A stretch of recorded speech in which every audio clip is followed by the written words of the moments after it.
limitações, né, nesse processo. Você, não, eu vou pegar, então, a cada 500 metros, vou estabelecer um furo. Mas, via padrão de regra, Igor, a cada 200 metros, um furo. Tem ali, você viu que está mantendo o mesmo padrão, então você estabelece um trecho maior, a cada 500 metros, você acaba fazendo isso.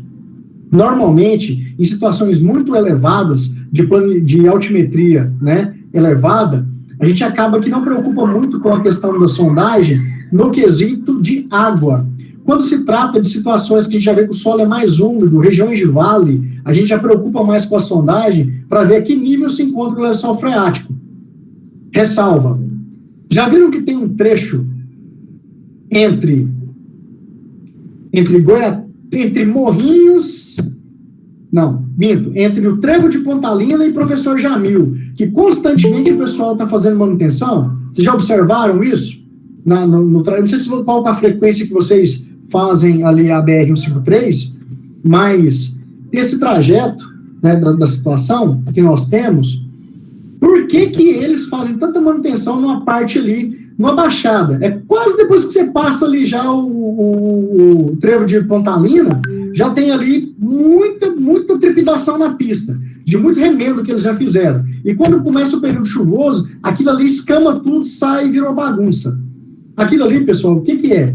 É uma região de vale, é uma região úmida, e o que acontece? No período de seca, bacana, a umidade, o nível do lençol freático abaixa, a umidade não chega ali na estrutura do pavimento, e isso acaba que faz o quê? Mantém a integridade da pista. Então, eles conseguem arrumar. Começam as chuvas, a coisa desanda, começa a desplacar tudo. A gente vai entender também essa questão do desplacamento aí. Tudo isso aí vai soltando, né? Vai tendo ali uma série de problemas nessa situação. Então, galera, por que aquilo ali? Porque a umidade aflora.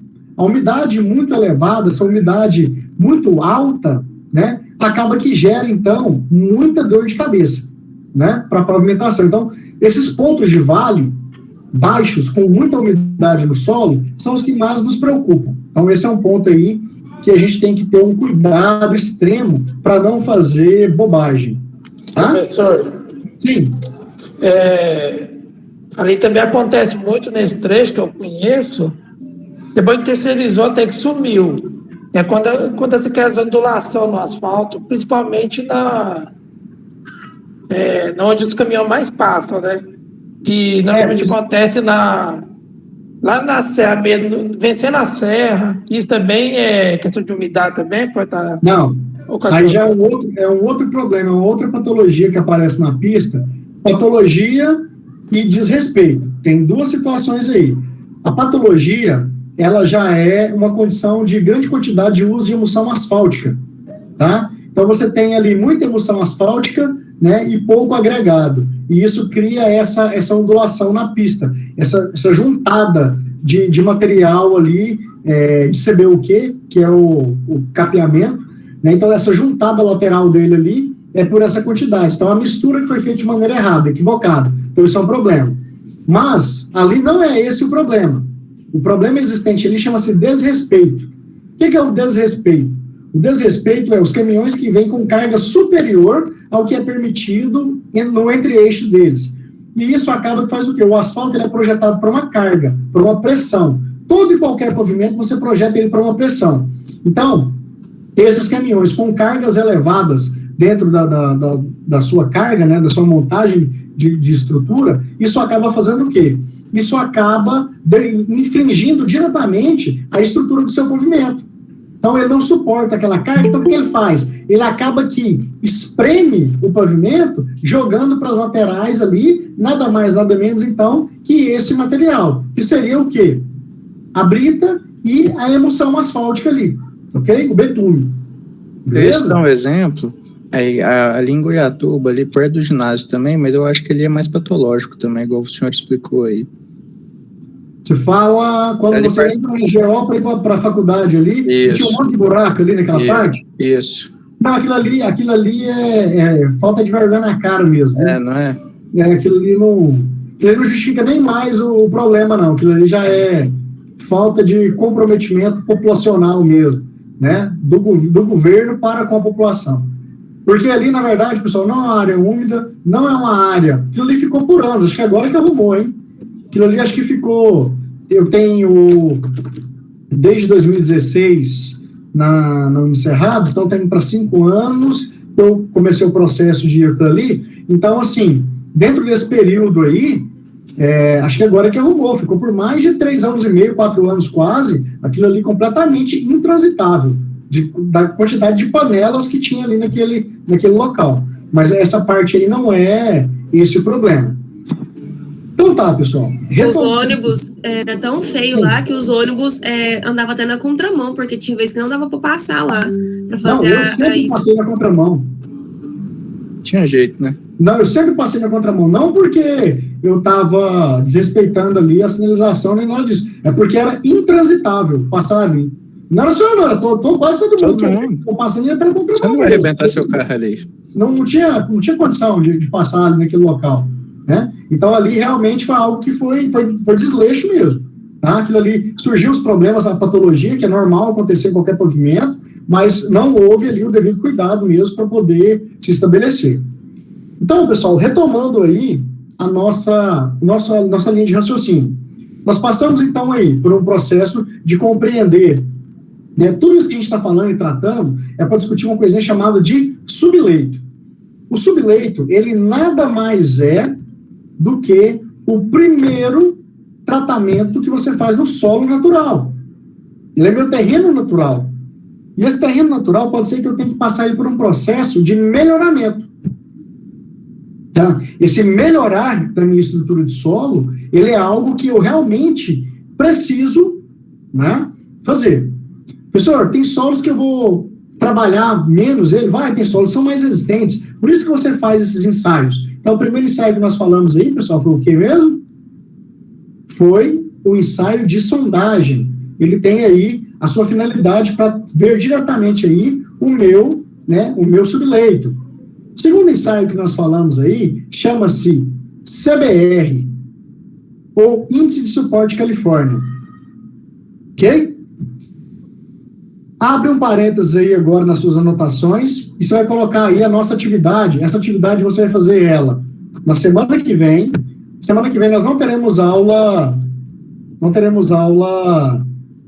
online, tá? Ao vivo. A gente vai ter essa aula que vai ser assíncrona, mas eu já vou passar a atividade hoje para ela ficar aberta até semana que vem. Nós temos uma aula na quarta e uma na quinta, não é isso? Vocês vão dar 2 aulas para fazer isso.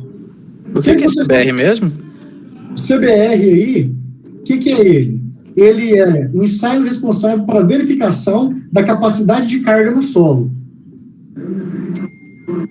E a nossa atividade para a semana que vem, ela é a seguinte. Eu quero que vocês descrevam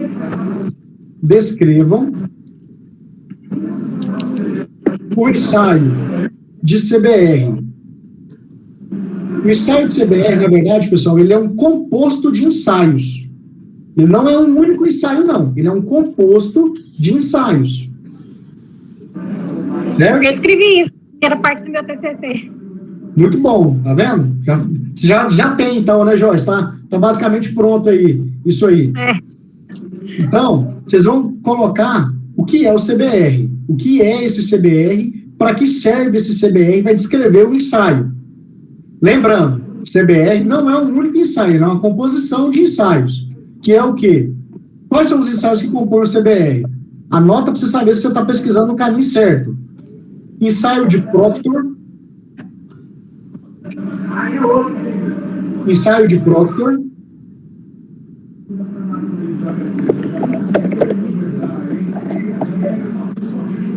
Ensaio de expansão. Ensaio de expansão.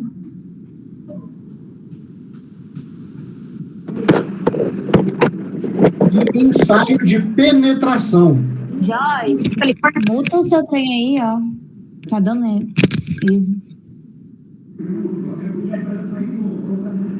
Você desligar o microfone, Joyce. Valeu.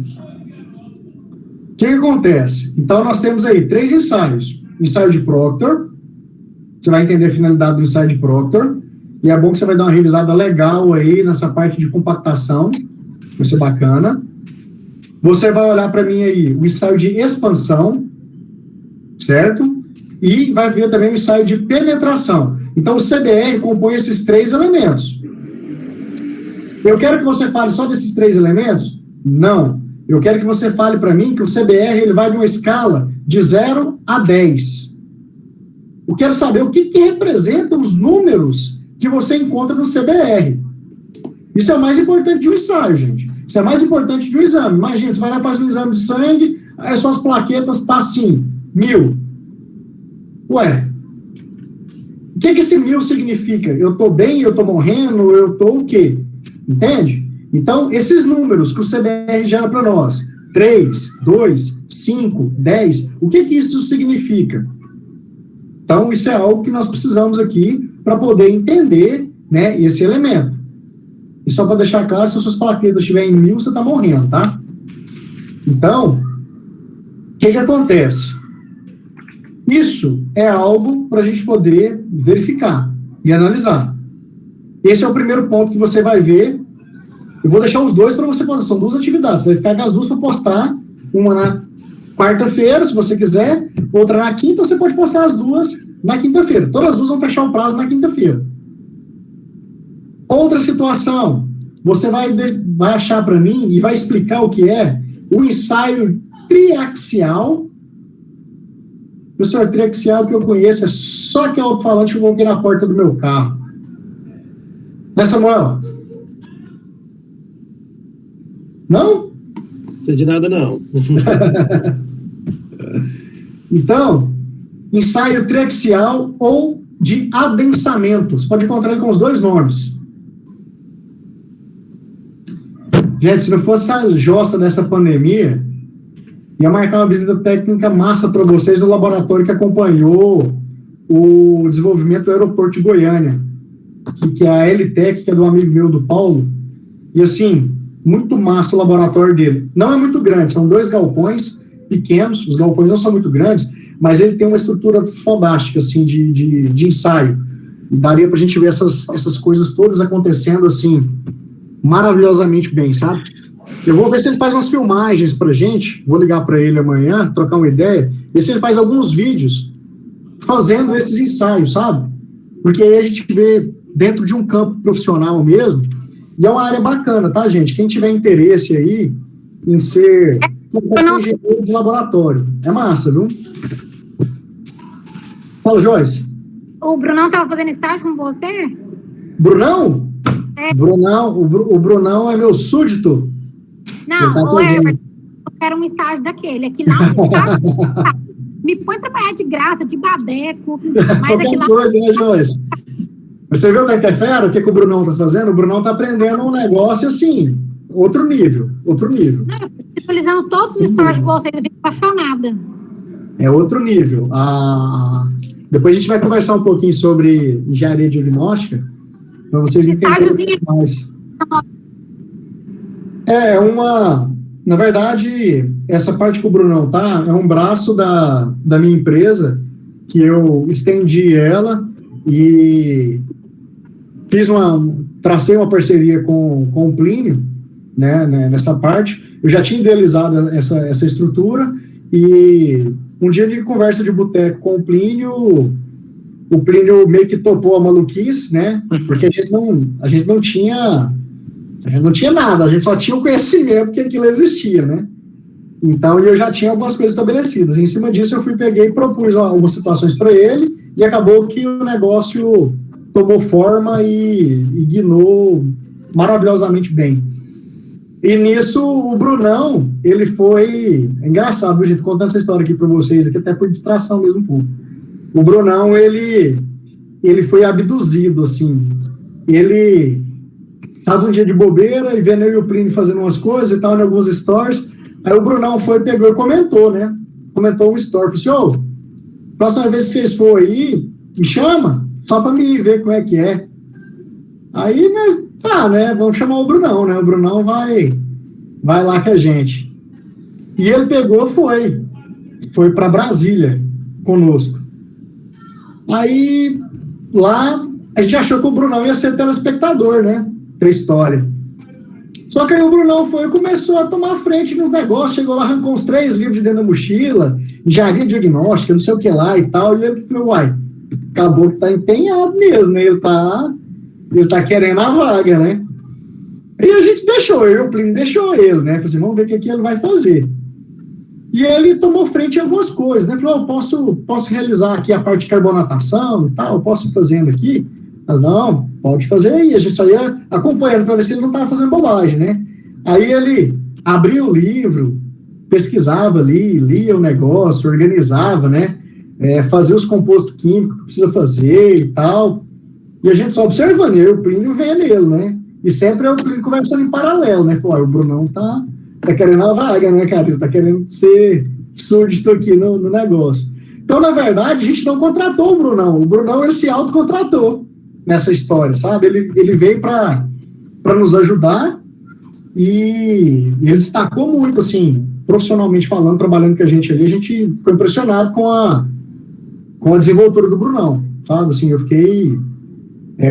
E o Brunão teve a oportunidade de me conhecer um pouco melhor.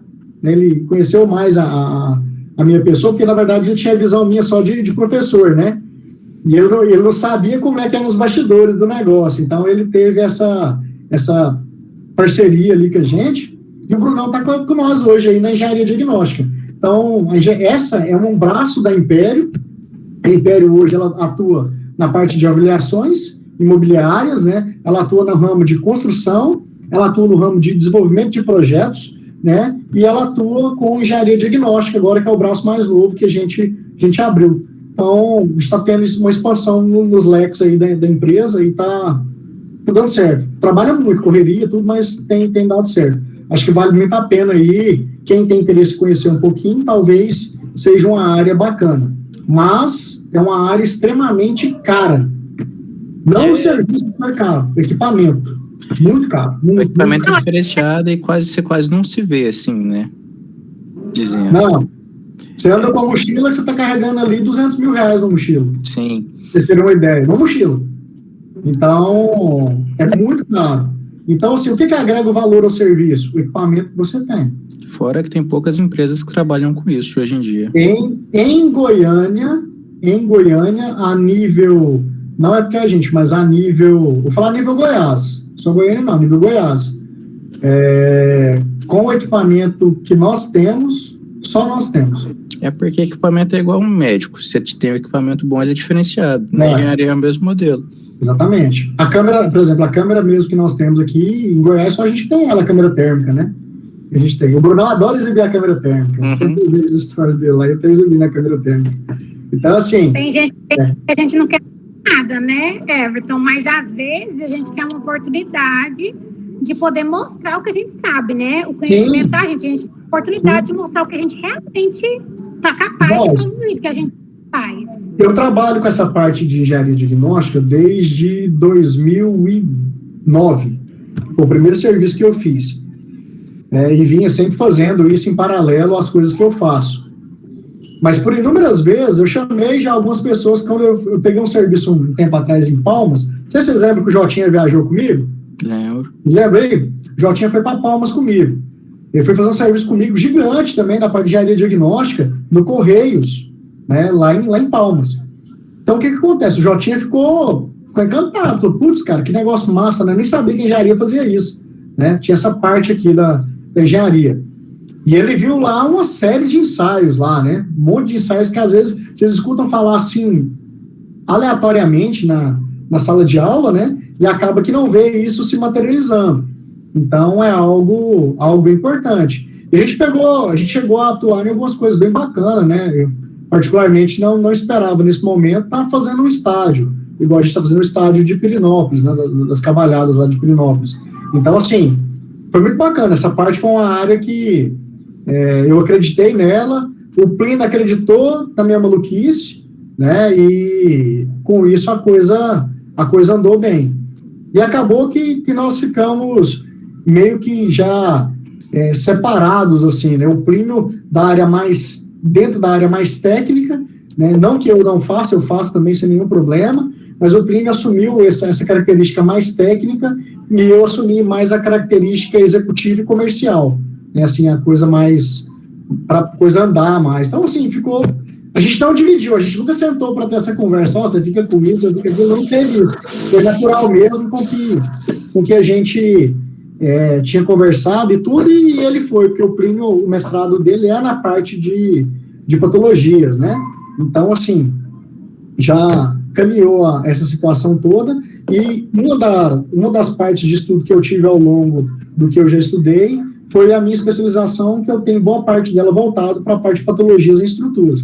Então, acabou que a gente organizou isso e foi embora. Mas vamos lá.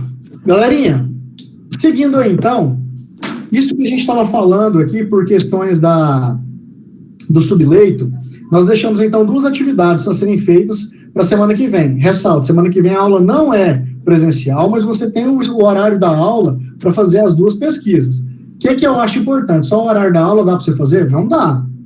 Não dá. Então, o que você vai fazer? Pesquisa o material no final de semana, preferencialmente, procura a norma e procura artigo. Vai na plataforma Cielo, vai na Scopus e procura isso. Não vem com o trem de Google, não. Tá?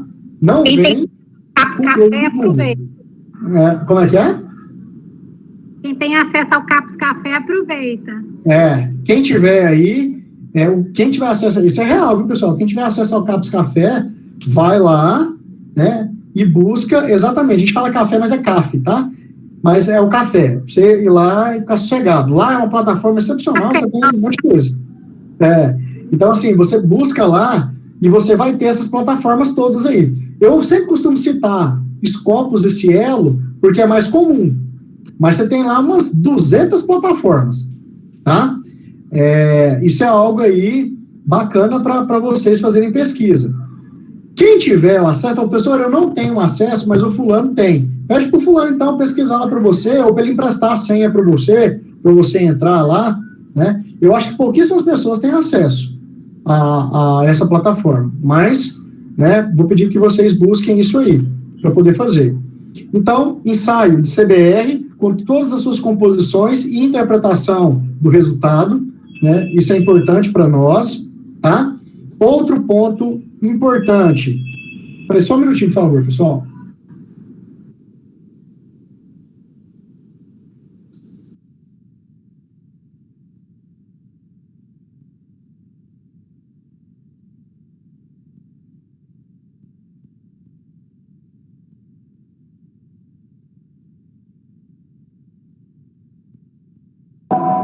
Tem alguém que tem acesso ao Caps Café?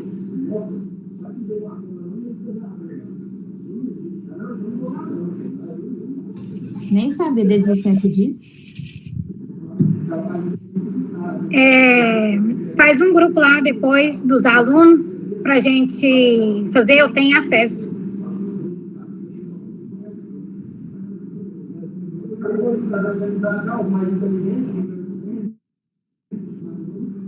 Galera, vamos lá, só as intermitências aí do trabalho em casa. Ô, Igor Garcia, conta pra nós como é que tá o jogo do Flamengo aí, bichão. Fala aí, velho. Você tá aí assistindo o jogo aí com a tela fechada, conta pra nós, velho. O cara não fala nada, né, não, Matheus? Exato. Tô falando, tá vendo? Fazer isso, vocês estão ouvindo. Estão vendo? Como a gente sabe o que as pessoas estão fazendo? Mas vamos lá. Seguindo aí, então. Então, nós definimos aí a primeira situação aí, que seria exatamente a condição de falar do CBR, né? Isso é bem importante. E a outra condição aí é para falar do ensaio de adensamento ou ensaio triaxial, tá? E importante também, pessoal, falar da interpretação dos resultados dele. Tá? Então, não adianta você pegar ali e falar o que é, tranquilo. O que eu quero que vocês façam é tentar interpretar o resultado ali de acordo com o que vocês leram. E a gente vai poder discutir isso aqui, tá bom?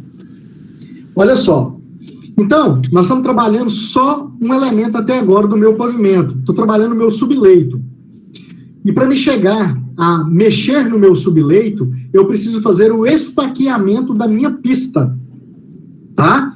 Então, para que eu faça o estaqueamento da minha pista, eu tenho algumas regras a serem seguidas. Tá? Primeira regra a ser seguida do estaqueamento. Eu tenho que demarcar as minhas estacas.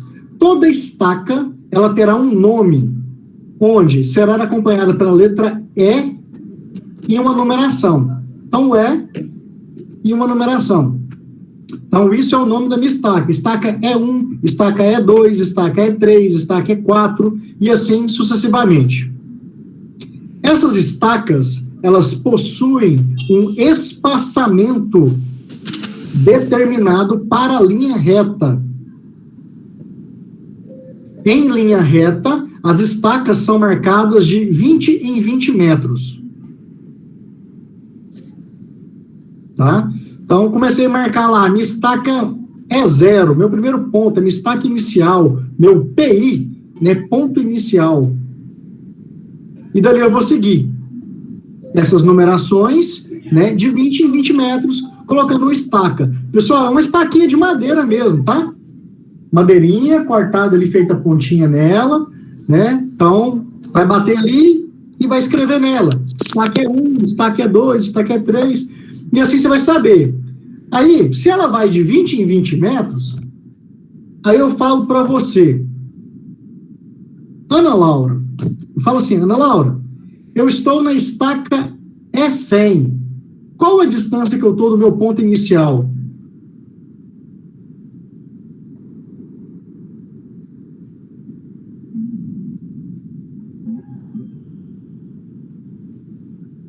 Ana Laura, seu microfone está desligado.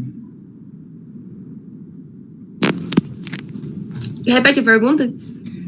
Você está lá na estaca, eu te falei que você saiu colocando as estacas, aí eu passo um rádio para você. Ana Laura, você está em qual estaca? Aí você fala para mim, eu estou na estaca E100. Uhum. Qual a sua distância do ponto inicial? 2.000 metros, né? 2.000 metros. Exatamente. Então, nada mais que o quê, pessoal? Simplesmente basta você multiplicar por 20. O número da estaca vezes, então, 20. Ah, professor, então eu estou na estaca 45. 45 vezes 20. Então, você está a 900 metros do ponto inicial. Certo?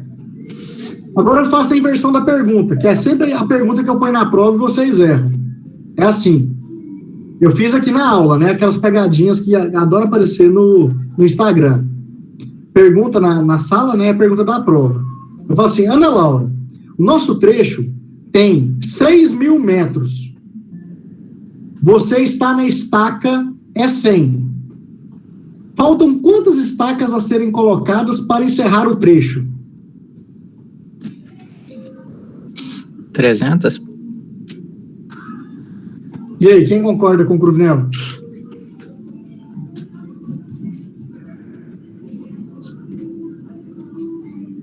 Falta 200, né? O nosso trecho ele tem 6.000 metros. Ah, tá. Certo? Eu quero saber, se a Ana Laura está na estaca 100, eu quero saber quantas estacas faltam para ela chegar até o final do trecho. Eu estou fazendo a conta inversa, o processo inverso. Não é isso? Então, faltam fazer 200 estacas. Eu entendi que faltava 6 mil. Olha só, é isso, pessoal. É esse tipo de situação que normalmente vocês falam assim, poxa, o Everton põe na prova uma coisa que ele nem falou na sala de aula. Não é que eu não falei, é porque você tem que fazer a interpretação da situação. Se você sabe ir de Morrinhos para Goiatuba, você tem que saber ir de Goiatuba para Morrinhos. Né? Então, o processo aí é só questão de você inverter os papéis aí e entender o que está acontecendo. Então, isso é o fato mais importante para nós. Bom, o que acontece? Então, eu te falei aqui, então, já de estacas. Então, você tem que fazer a condição do seu estaqueamento, né? Isso é importante. Antes de começar a fazer o quê? A romper o meu subleito, eu faço o estaqueamento. Por que eu faço isso? O estaqueamento, ele nada mais é do que o precursor do caminho que será aberto. Ele é que vai guiar o meu maquinário. Eu estou ali com a minha retroescavadeira, né? E estou, então, entrando mata dentro. Para que lado que eu vou? Estou vendo a estaca aqui, já estou visualizando a próxima. Então, eu vou romper até a próxima. Quando eu cheguei nela, eu já visualizo a próxima estaca. E assim eu vou abrindo, né, o caminho, a passagem, para que eu faça a minha estrada.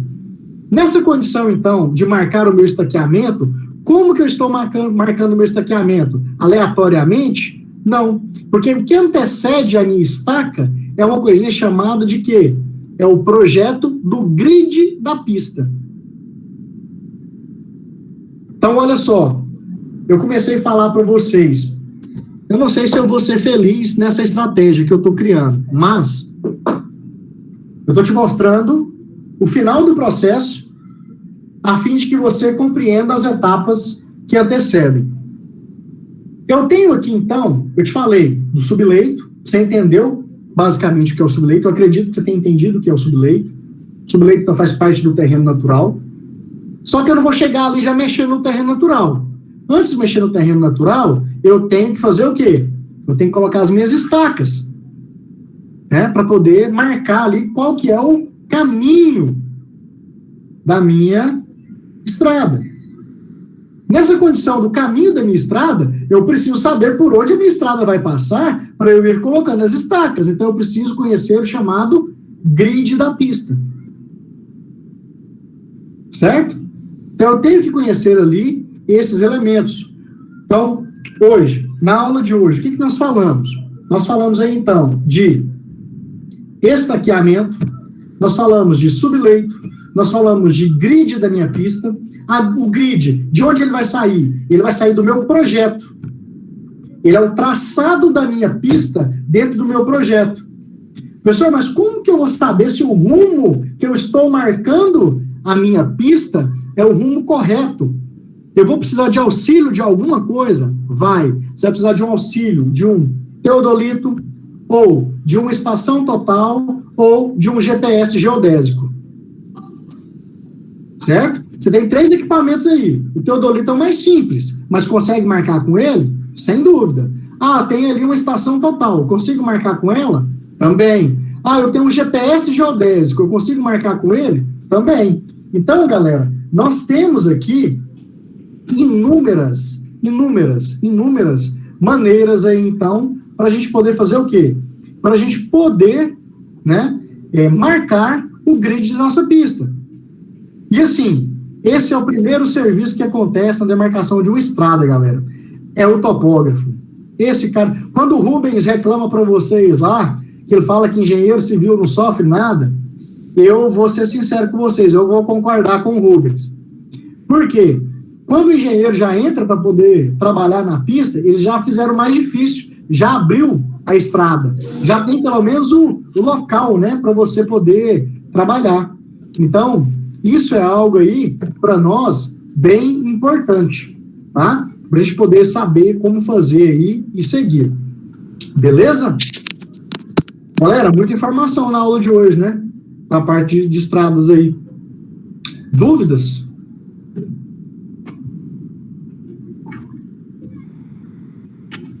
Não dúvidas? Vocês já vacinaram, povo? Quase. Quase? Tá chegando aí. Goiatuba tá vacinando que idade? 26. 26. Morreu 23. Bom, Igor. Bom demais. 28. Graças a Deus. Aqui no Paletó já tem 18, se eu não me engano. Aonde? Vicentinópolis, Paletó. 18 anos já? Já. Bom, hein? Morrinhos, tá em que idade aí, vacinação de Morrinhos? Alguém sabe? Eu perguntava 28. 28. Bacana. Galera, vacina, viu?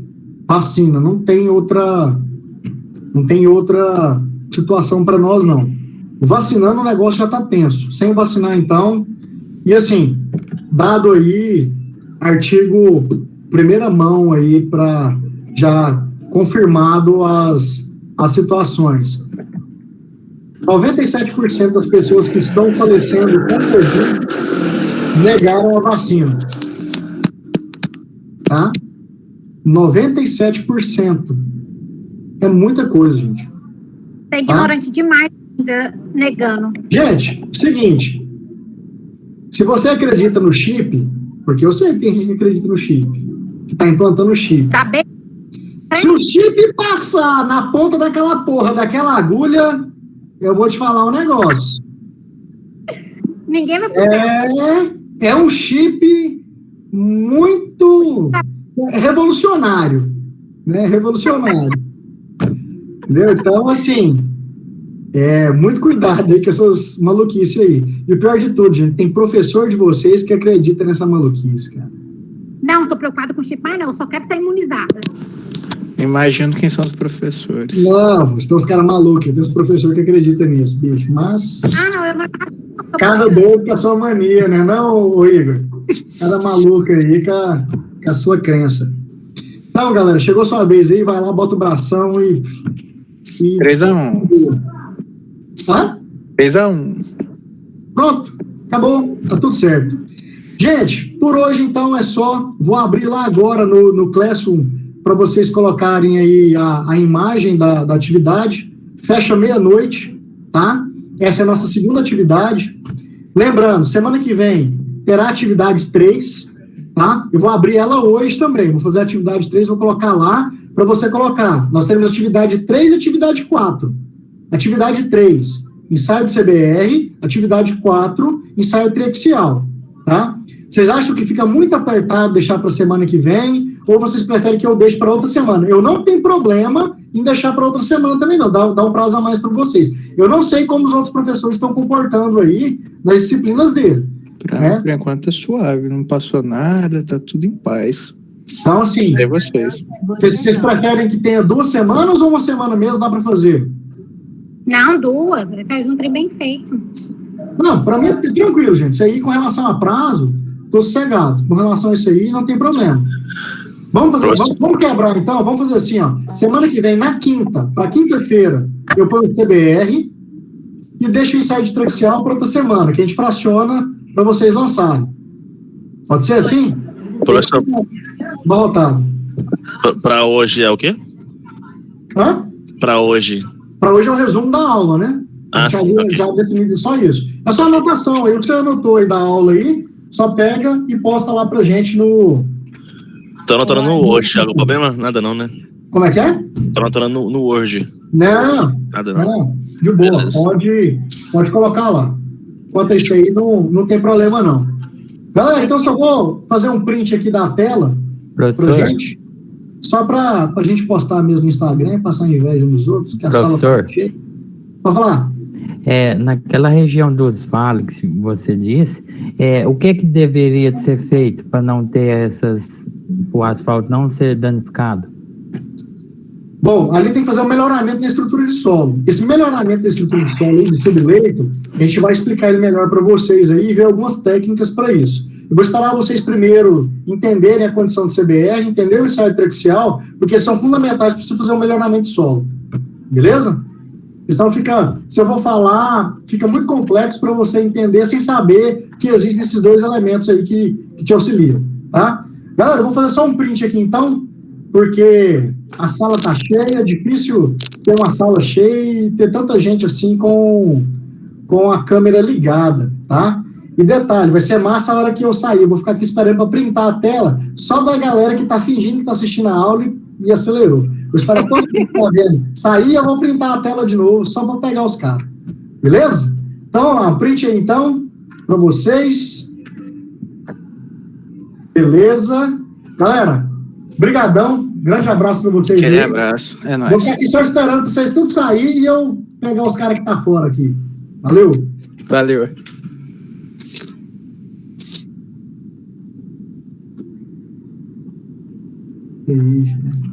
Ixi, pegou, hein? Ó, tá vendo, ó? Ó o cara aqui, ó. Ó o cara aí, ó, Coronel. Não, esse aqui, o Matheus, é porque ele travou mesmo aqui. Ele tava na aula de boa mesmo. Agora, ó, tá aí ainda. Não saiu, não. Vai ficar na aula até 9. Caboclo esforçado, pai. Valeu, Cruvinel. Grande abraço. Ele veio fazer um story, sim, na aula.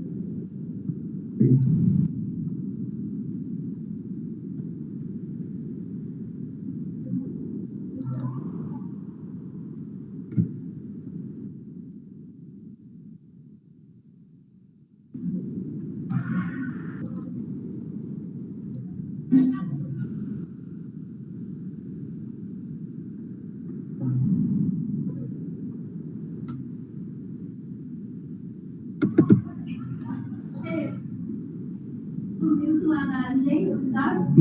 Mandou assim: uai, essa da foto é você? Nossa, gente, aquela mulher só tripa. Deixa eu mandar você.